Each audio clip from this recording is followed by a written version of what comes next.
Hello बच्चों पिछले videos में हमने ग्रह, उपग्रह, पृथ्वी, चंद्रमा, सूर्य, एस्टेरॉइड, मीटियोरॉइड्स, कॉमेट्स और विभिन्न ग्रहों से संबंधित तथ्यों का अध्ययन किया था।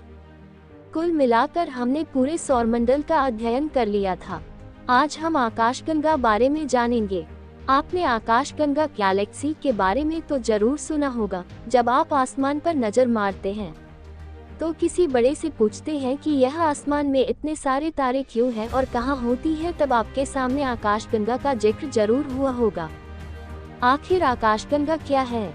ये प्रश्न बहुत बार हमारे मन मस्तिष्क में आता है, तो आइए इसके बारे में विस्तृत रूप से जानते हैं। जैसा कि हम पिछले वीडियो में बता चुके हैं कि हम जिस ग्रह पर रहते हैं उसका नाम पृथ्वी है। पृथ्वी हमारे सौर मंडल के बाकी ग्रहों की तरह एक अहम हिस्सा है। लेकिन हमारा ये सौर मंडल कहाँ पर है, क्या आपको पता है? हमारा सौर मंडल आकाशगंगा का बस एक छोटा सा हिस्सा है। यूँ कहें कि इतना छोटा हिस्सा है कि कल्पना से ही परे है। आकाशगंगा बहुत सारी गैसों, धूल और अरबों ग्रहों के सौर मंडल का संयुक्त रूप से बना एक आकार है।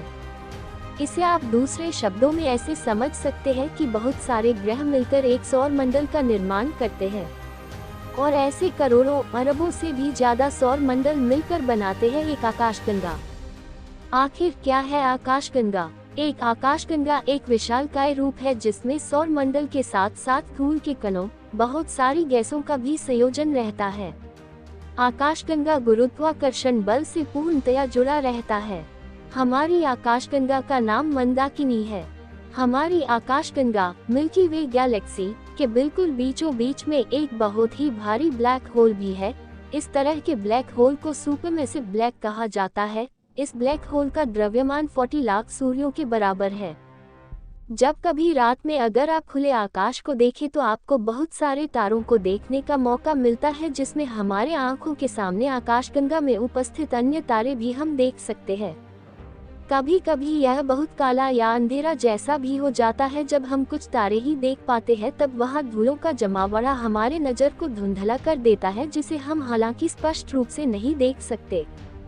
जिस तरह से करोड़ों अरबों ग्रहों से बने आकाशगंगा में हम सभी रहते हैं, ऐसी ही बहुत सारी आकाशगंगाएं मौजूद है। ये उतनी ही जितना शायद हम कभी गिन भी न पाए। कुछ वैज्ञानिक मानते हैं कि इस ब्रह्मांड में ऐसी अरबों खरबों से ज्यादा आकाशगंगाएं हो सकती हैं, जिन्हें शायद कभी गिना भी नहीं जा सकता है। आपके दिमाग में सवाल उठ रहा होगा कि आकाशगंगा का आकार कैसा होता है। कुछ आकाशगंगाओं का आकार कुंडली के आकार का होता है। जैसे हम जिस आकाशगंगा में रहते हैं उसका भी आकार कुंडली के आकार का है। दूसरे अंडाकार या दीर्घवृत्ताकार के आकार में होते हैं, और कुछ अन्य अटपटे आकार में भी होते हैं जो संयोजित नहीं होते। शायद उन आकाशगंगा की कार्यप्रणाली ही उन्हें ऐसे बनाती हो। क्या आप जानते हैं, एक बहुत ही खास दूरबीन है जिसका नाम है हबल स्पेस टेलीस्कोप। इसकी मदद से वैज्ञानिकों ने एक बार के प्रयास से कुल 12 दिन में 10,000 आकाशगंगा की खोज की थी। इन आकाशगंगाओं में कुछ छोटे, कुछ बड़े, विभिन्न आकार और रंगों के आकाशगंगाओं को देखा गया। अनियमित और नियमित आकार वाले ऐसी आकाशगंगा को विशेष दूरबीन से देखने पर इसमें से हमें भरपूर रोशनी निकलती दिखाई देती है। ये प्रकाश उस आकाशगंगा का नहीं बल्कि उस आकाशगंगा में उपस्थित तारों का होता है।